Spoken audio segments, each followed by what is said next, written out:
Tough kid. Came in last year as a 19 seed to the NCAA tournament, ended up as a surprise All-American, finishing as 8th. And he's had a great year. He's 9-1. And he's wrestling some close matches, but he's facing a bunch of tough guys. So let's see how we can get these guys started here in this dual meet. This is one of 2 weights Maryland has not won in a dual meet this year, 125. They send Zach Spence, who's 0-11 this year. He has really been trying to get his footing with the Terrapins so far. He's only got 2 wins in his career at Maryland. It's lasted 2 seasons so far. And just another tough matchup here against Barnett, who gets a takedown here to start. That was beautiful pressure. That was beautiful for the go behind Eric Barnett. Putting up an early 2, and now he's going to look to put together a ride, put together some good riding time here on top where he could look to extend that lead. I was kind of wondering here if he was going to look to cut and look to put up a few more points early, especially he got that takedown pretty well. But look, he has that wrist. He's looking for backs here. If he could go ahead and work this tilt, he's got that 2-on-1. This is very reminiscent of Seth Gross, who you know is in that room every day with those lightweights. Very tough top work, and now we're seeing it here from Eric Barnett. Barnett 9-1 so far this season, a All-American last year, finished 8th in the NCAA tournament. And again, he's working on the tilt here against Zach Spence, who's just had his hands full. He's had a lot of ranked wrestlers. He got pinned by Drew Hildebrand earlier this season. That was in the last home meet against Penn State, again trying to get the shoulder over the top.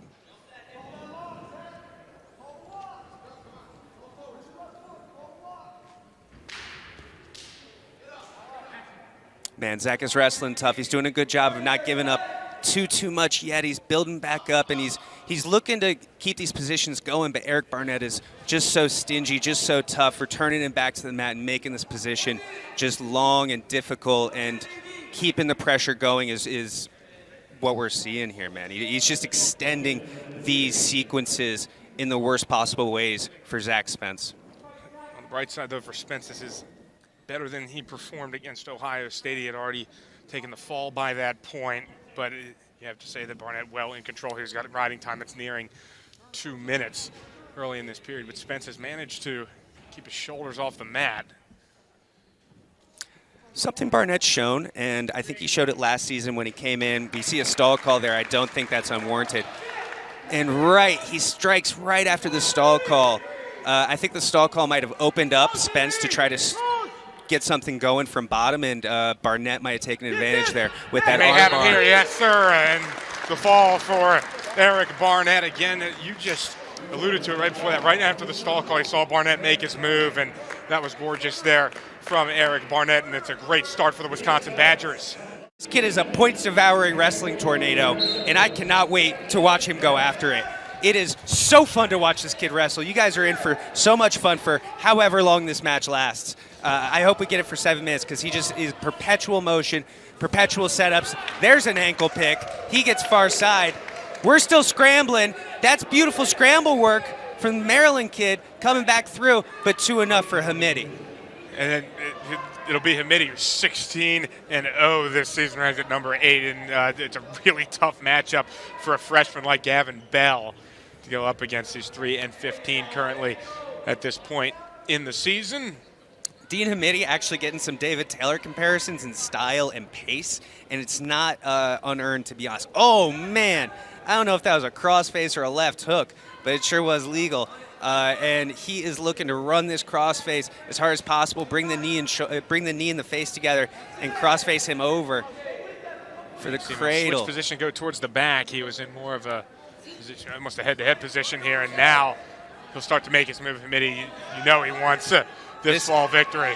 He is making him suffer. He is making him suffer is what he is making him do more than anything else right now. He's going to stay on him. Don't be surprised if he cuts him. There he goes. We've seen a lot of mat returns today. Now we see Gaven in on the shot. Big hips from Dean Hamiti. Feeds him some iron hips. Gives him that crossface again.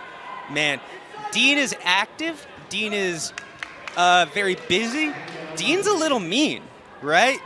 Dean's not afraid. Don't you have to be at least a little bit mean in the Big Ten? Just at least a little mean. He gets another takedown there. Hamiti's got a 4-1 edge as we continue to work on through this first. And you can see, though, Hamiti working with a lot of confidence, and Bell, again, just almost hanging on. Yep, now he's got that hand behind the back. He's got the claw grip. He's going to look to rock him, get to some back points here, and start to look to really rock up the score. This is a kid who lights up the scoreboard, comes across the throat with another crossface. Not the throat, the chin. I want to make it sound like he's out there, doing MMA or something, but there's just a kid who's constantly going after these points and going after the turns. Gaven Bell really having to go through it, really staying tough to not give up these turns. But he's got to start building base. The longer he stays down here, he's only going to give more and more opportunities for these pinning combinations, right? And speaking of pinning combination, he makes the move there. Got it past 90 for just a moment, but Bell able to work the shoulder back around, didn't get the 2-second call there, so no near fall points, but that was probably the first big move from Hamiti to try and get the pin. 20 seconds left. Let's see if Dean tries to use this time to set up another pinning combination, or if he just uses this time to sort of tenderize the meat a little bit more, and if he uses this to sort of set the table a little bit more, you know what I mean, so to speak. Just 2 seconds left, so this will at least see a second period. It wasn't too bad from Gaven Bell. He did his best to hang on there, didn't let Hamiti just turn him and go. I think Gaven Bell 4-1 after, you would want to be in the lead, but 4-1 against a kid who's as prolific a scorer as Dean after one is a fantastic fight. That shows a lot of grit. That shows somebody who is, he's shooting, he's getting after it. Man, what a quick go behind though. And again, that was just some of the aggressiveness from North after Hamiti chose the neutral position. Even worse, Bell. And again, here is 100 seconds opportunity here for Hamiti to try and work a few pin combinations, try and get that shoulder over the top. And Bell, it's just, he's in for a ride. He's in for a battle here as they makes that move. Again, he's going to try to get both arms over the top. Again, it's not there, and Hamiti will have to reset himself. For being a freshman here, Gaven Bell is really impressing me from the bottom position. Dean Hamiti is somebody who is really prolific from top, and Gaven Bell is staying gritty, staying tough in these bottom positions. I think that's something that the Maryland squad has showed all day, and that's something that's really impressing me and surprising me.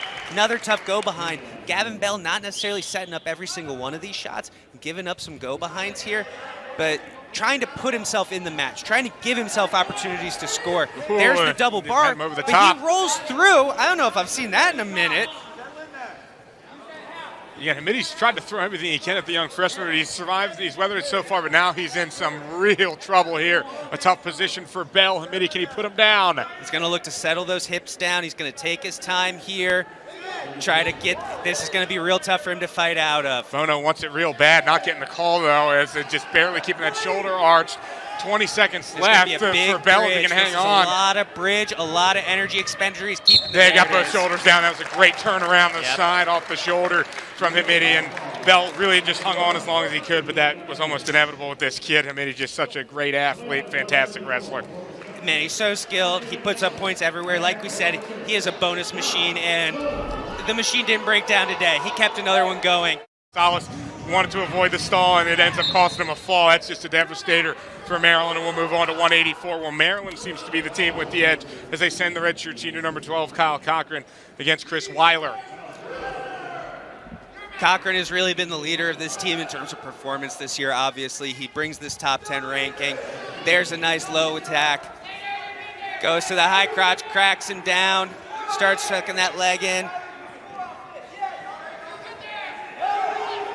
Near control there. Wisconsin really wanted that call. He got on the back of Cochran for a moment there. Cochran still has control of the left leg, looks like the right leg, actually. As long as he keeps these ankles elevated, it's going to be a matter of height. Whoever can build height is going to be in the lead here. They still have ankles, and there's the takedown for Weiler. Beautiful scrambling there from Chris Weiler. Originally wrestled at Lehigh University, now representing the Badgers of Wisconsin. Picks up 2 takedowns to take the lead in a potential upset of Kyle Cochran. A lot of wrestling here, 6 minutes left, but there's the early 2 from Chris Weiler. But it's hard to really put into words how great Cochran has been this season. Won the Southern Scuffle, as we've talked. He's won 15 of 17 on Absolute Fire, and you have to understand his only 2 losses came against number 1 Aaron Brooks and number 7, so he's really battled out there during that stretch. 18-2 on the season. He gets the escape right there. You're absolutely right. He's looked fantastic. And for a guy to turn it on and make these adjustments this late into his career, I think really speaks to the Maryland program and his investment into this program. You know what I mean? Believing in the system, putting into the system, getting back from the system. And he's showing it with his results this year. It's not bull. There's another good attack, head in the center. He goes Iranian lift. And let's see what he can turn it into. We're looking for Weiler's going to look for a stalemate here, holding on to the ankles, similar to how King Sandoval was earlier. And there it is. That's the difficulty with the Iranian lift. If you can't find a side, left or right, you're going to end up having to wait there. We go back to neutral here with 1:10 left in the first period here at 184. Back-to-back fall wins for Wisconsin. They're hot. Kyle Cochran trying to shut them down, Maryland's best.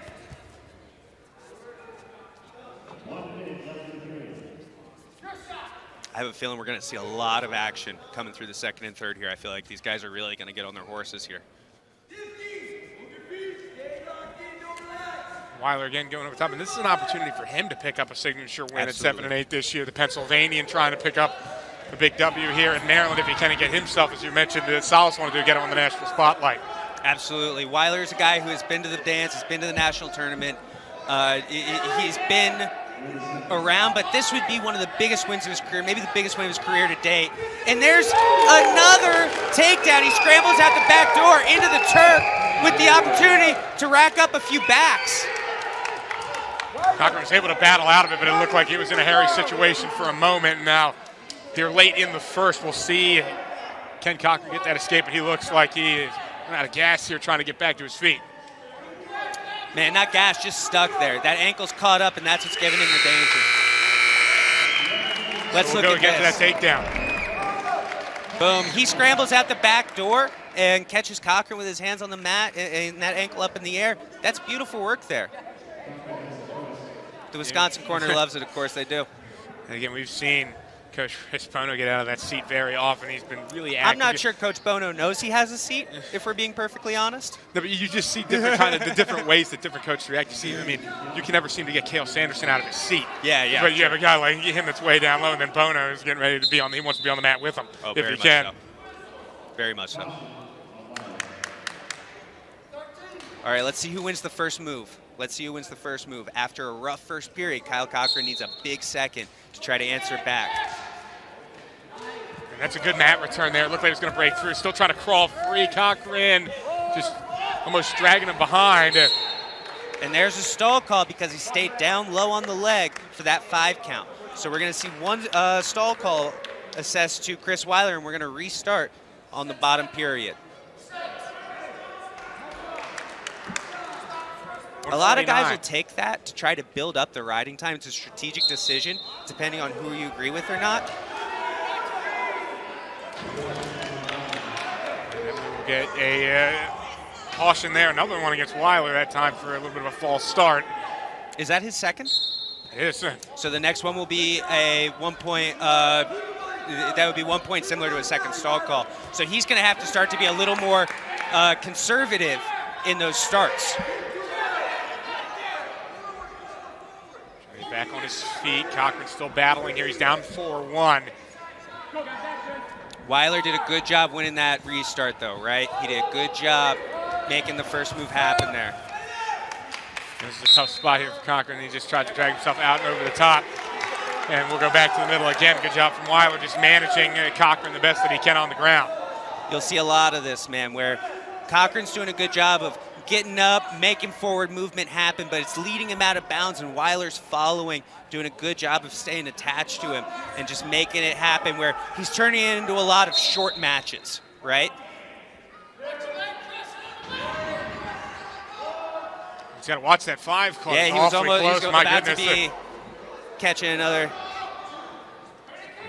Cochran trying to get a reversal chance here. Weiler just holding on to that leg in every possible way. Now trying to switch it over the top. Hey, how about this?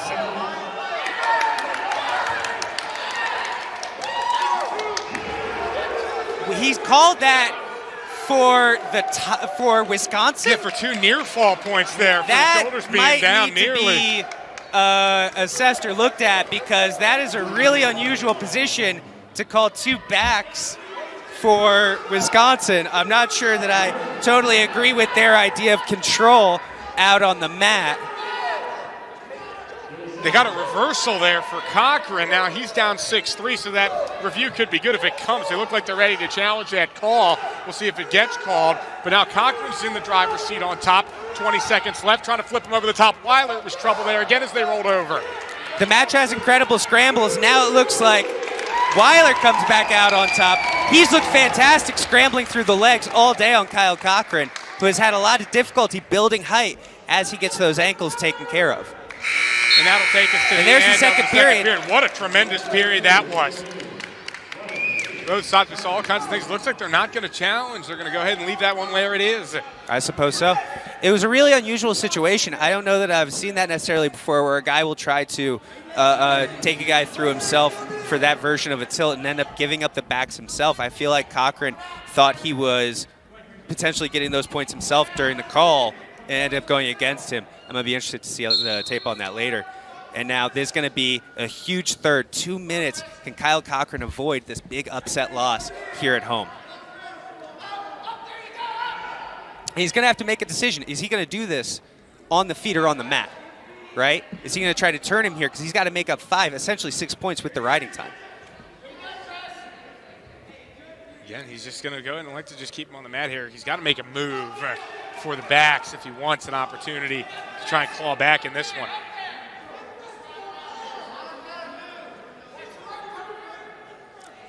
Let's see right now, and another stalemate.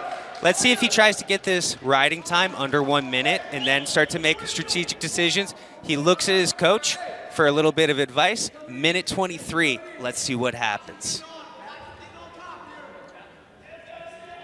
Remember, we have a stall call and we have 2 cautions on Wisconsin, who is not making a ton of early movements. I think he appreciates that he's put himself into a good position here with 75 seconds left.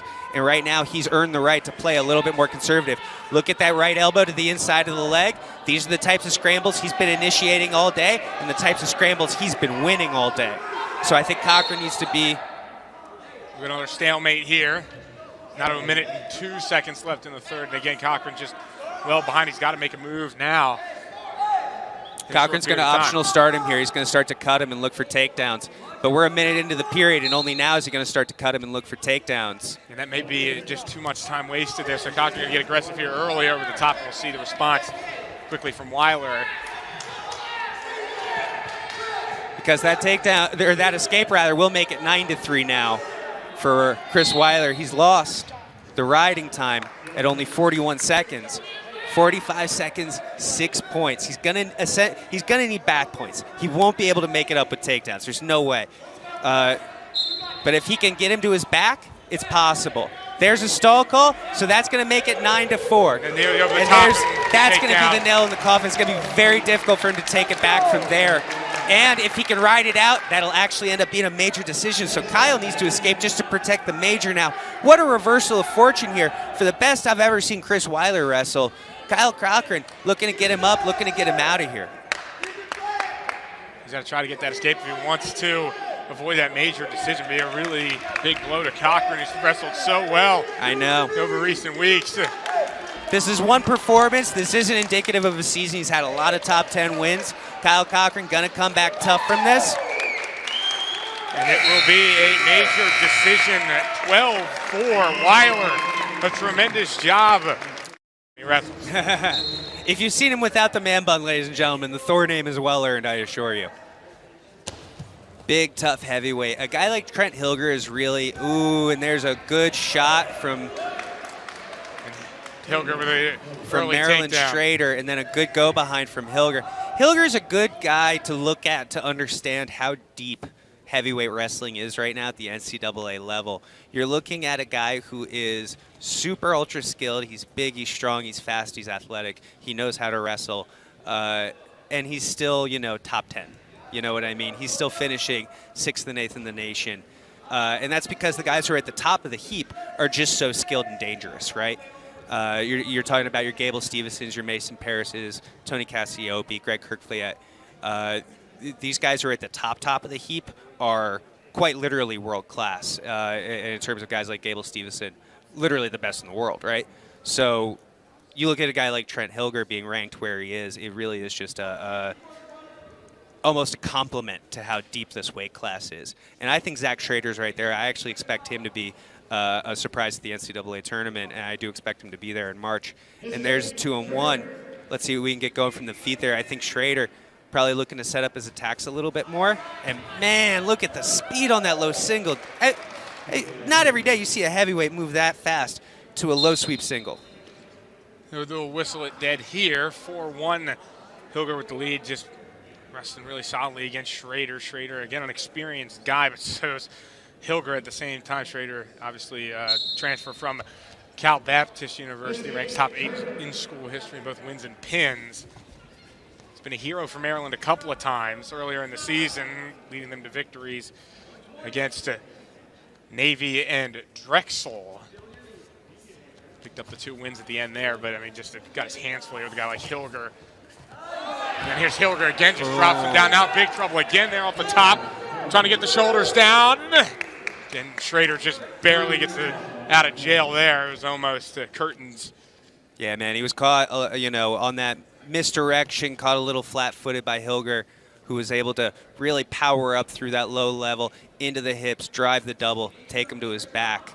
And Schrader fought off his back very well there. The Maryland team has not suffered from lack of fight. We can say that up and down the weight class, they have not suffered from lack of competition. They have not suffered from lack of fight. It's just, man, they are facing a super well-coached and a super talented Badgers squad that has come into College Park today. Hey, number 13? Number 13 for a reason in the nation, right? Now to 20 seconds left here in the first period. 8-2 advantage for Hilger. A couple of takedowns nearly had Schrader in a pin position earlier as they'll head out on the left side of the mat. And go back to the center here late in the first. 10 seconds left. If Schrader can get up and get away, that would be a big confidence builder heading into the second. Schrader on all fours here, tried to flip over the top. Hips Didn't have the in. momentum though. And now again a late turn here from Hilger, but there's not enough time to really make that move, and that'll take it to the end of the first period.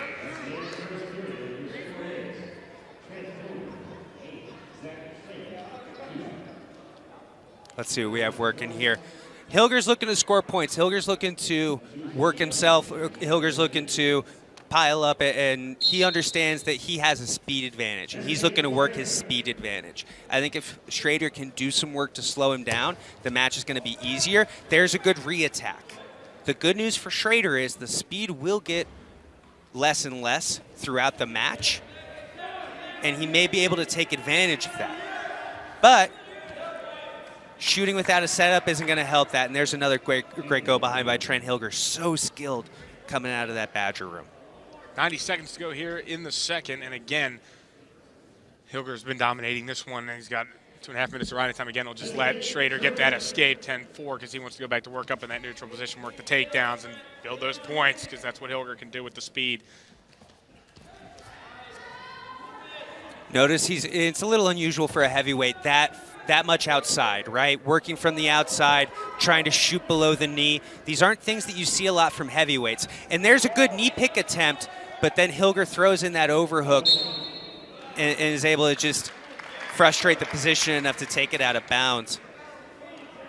Like we said earlier with King Sandoval, when you have an unusual style, people, they're just not used to wrestling against it, and you can draw them into your game a little bit more. And that's what Hilger's being successful with right now, is he is working from the outside and drawing into his game, working really successfully. 10-4 score here, 45 seconds left. Neutral position, chance for the leg that will slide back though from Hilger. Scoring has slowed down though, which does favor Schrader. He's not out of this match, certainly, but there's a good double. Not as much pop, but he does get the back. The second time we've seen Hilger nearly put it down, but again, Schrader was able to knife his way clean. We nearly saw Thor put the hammer down, I think is what you're trying to say. That essentially is what it was, and here's a turn again from Thor. Doesn't get enough, doesn't get enough, doesn't break 45. He's got to hold that for at least a 2 count. The ref says he only had it for a 1 count. You don't get anything for that.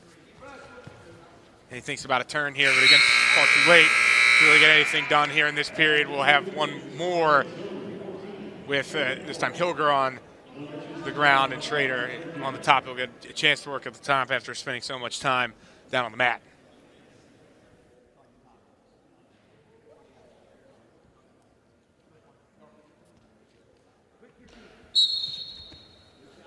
That tripod stand-up, which we've seen so many times today, that version of the escape where you get to your feet has become so common amongst Division I wrestling. Wow, the speed to get to that, something. But Schrader's defense, just as impressive, to square the hips, turn away, and know where he is on the mat. Super impressive, Zach Schrader. Gold star. 1:43 to go here at this heavyweight position between Hilger and Schrader. Hilger in a great spot with this surmountable 11-point lead.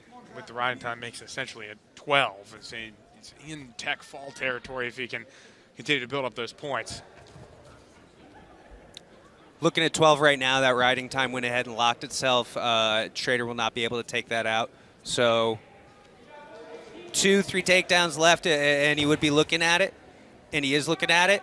Schrader's still battling, though. Schrader is not giving up. Schrader is here to fight. He's shooting. He's setting up. He wants to go ahead and score his own points, score his own takedowns. Yeah, he hasn't shied away from being aggressive. Again, he tried to get over the top on Hilger, but Hilger defends nicely and is able to back himself up into a more neutral. Schrader goes again, and then you see that. We've seen that a couple of times. A little over-aggressiveness from Schrader, Hilger over the top. Those re-attacks at this level, especially at heavyweight, man, you see it. If you don't set up your attack, those guys are able to re-attack or go around for those go-behinds. It makes a huge, huge difference. So at this point, really, essentially, it's only takedown away here for Hilger. Yes, sir. Take him down and ride him out. Take him down and hold him down. And that could be the tech fall that would be a big boost again for Hilger on a resume. It's already very impressive. As we have just 30 seconds to make that move, though, for Trent Hilger. But I'm excited to see how Zach Schrader handles these next 30 seconds. Does he battle it? Does he get around? Does he take him down? He puts himself in position to go ahead and score in the next 30. See, I said his guy is fighting. Like I said, this guy is still fighting these takedowns. There's 12 seconds left now, so we'll go out there by the Maryland bench. So last chance, both sides. Can Schrader keep it at just a major, just 17 points, even though it really doesn't matter at this juncture, but again, it's for everything. 5 seconds to go. Hilger, does he have a late move? He goes ankle. Can he finish the match? At least with that, he does, but with 1 second too late. Zach Schrader, a phantom 2 points at the end that he's not going to get, but he battles really, really hard. He has proven that all season. Trent Hilger picks up the win there, 18-5, doesn't get the tech. And Wisconsin's going to pick up this dual meet win, aren't they? Yes.